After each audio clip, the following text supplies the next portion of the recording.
Hello and welcome to Rauta's Black Metal Reviews. This time we go to Belgium with a band called Räum. Here it is, the second album released by Ladlow. Once again, beautiful, glossy digipack. And the album here is Ember of the Sun.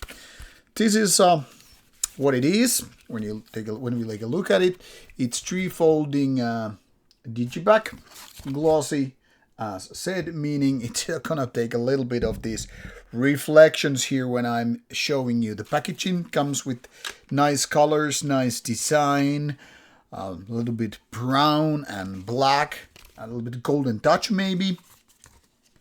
So what it is worth your money in case you're up for the music. Let's also take a look at this booklet, which includes not only the lineup information, obviously, but recording information as well. And then again, of course, the lyrical output by the given band. A few pages worthy reading for those who are into the band's music, I reckon so. So, this is how it looks. Let's talk about the music and the band in question. As you can see, there are a couple of bands with the name Räum, but this is with A with dots. So this is from Belgium, being the black metal band, not the American sludge doom name. And as such, this is one of the newer bands in the Belgium scene, started in year 2020. And a couple of albums out. And I get to review the previous album, which was pretty good. Now, obviously, the biggest question right away is this any better? Is it any worse? I would say this is roughly in the same territory in terms of quality. Not exactly a step forward, not definitely a step backwards. Maybe a sidestepping a little bit if we're gonna challenge this question a little bit. But here, first, members list, show 4 guys. I didn't actually, by the way, check out if this is updated here, and 1 previous member with the guitars and all. But let's assume it's correct enough because it has been updated already in February. So, Ember of the Sun, 44 minutes of music through 7 tracks. And the style could be labeled as a rather modern take of black metal. Certainly it taps into a lot of second wave rules or ideas how black metal is done, but the overall feeling is more like, yeah, let's go forward. It's not like it's one of those dissonant modern bands going either very, very chaotic ways or those bands which are stepping into the world of post-black metal, but on the verge of, well, modern and the second wave black metal. It feels kind of weird to call everything just, second wave black metal since the early 90s if there are things which have changed. This is not so much in terms of production, because obviously production changes from time to time and some bands newer or older may sound modern or outdated already. This is more about the given riffs and the styles, and maybe in some cases also the themes included. Now, obviously, those scopes go beyond the scope of this particular review, maybe more of an interview stuff. But basically, this sounds so much more modern than your typical 1990s or early 2000s album. Sometimes it's about individual riffs, sometimes it's just the overall feeling. For instance, this isn't exactly the kind of an album that sticks just because of the particular style of, given riff, given melody, or certain level of, being very violent or straightforward or atmospheric, symphonic, whatever the subgenre is. What really defines a Räum style is, there are lots of parts where it gets very, very fast and aggressive, but the aggression is not really the kind of a Marduk kind of a violence. So if there is some level of, intensity, it comes with the high tempos, but not so much, in my opinion anyway, from the riffs itself. And then there are parts like some guest instruments, I guess, which give this a little bit of a weird flavor. It's almost like you're unable to recognize it, like whatever the flavor is, but you kind of know instantaneously that it's not your typical black metal part.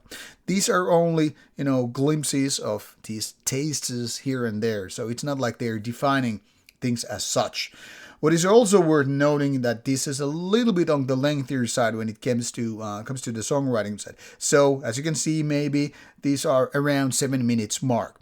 while it's nothing out of ordinary, it also kind of separates this band or this album from a lot of those bands which are more short and sweet, aggressive pieces, 3-4 minute markers. So while not exactly epic, it's not really one of those albums that is very, very easy to digest right away and just pointing out, okay, this is the next funeral fog or whatever. A lot of things in terms of production are quite strong here. Like the overall sound with the drums, bass, guitars is very, very kind of a strong and modern. That is not to say this sounds like very, very much overly produced modern days bands, but it doesn't certainly sound like one of those 1990s or early 2000s albums when the budget was a little bit less and obviously the level of equipment and skill also the same thing.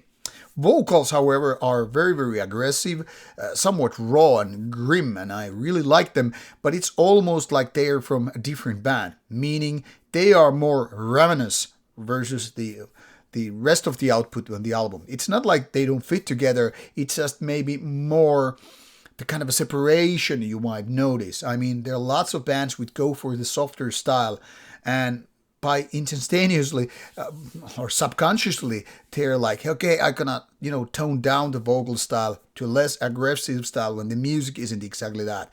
So it's more like the vocals are very commanding here. They're like on the spearhead of this given music style, where the music itself is a little bit on the background. Not much, but maybe worth noting. However, these faster parts did kind of gets to the same level. So anyway.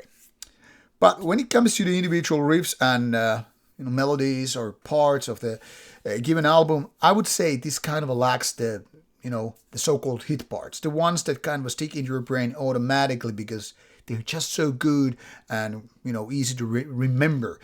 Anything here that kind of defines this album is more like the overall feeling, the atmosphere, if you will, rather than individual songs. So while there are no absolute highlights, the good thing is there are no weak points, the kind of links that you would drop off the chain if you got the possibility.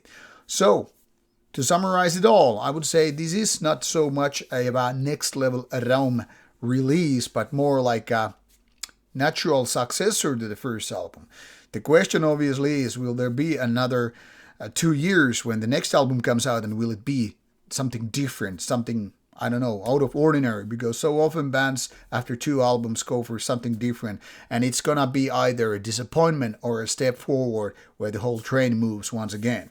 But those who like modern black metal, fast parts or whatnot, probably should check out Emperor of the Sun. While it's not mind-blowing, it's steady quality release with no weird moments or something out of ordinary, both for the better or worse.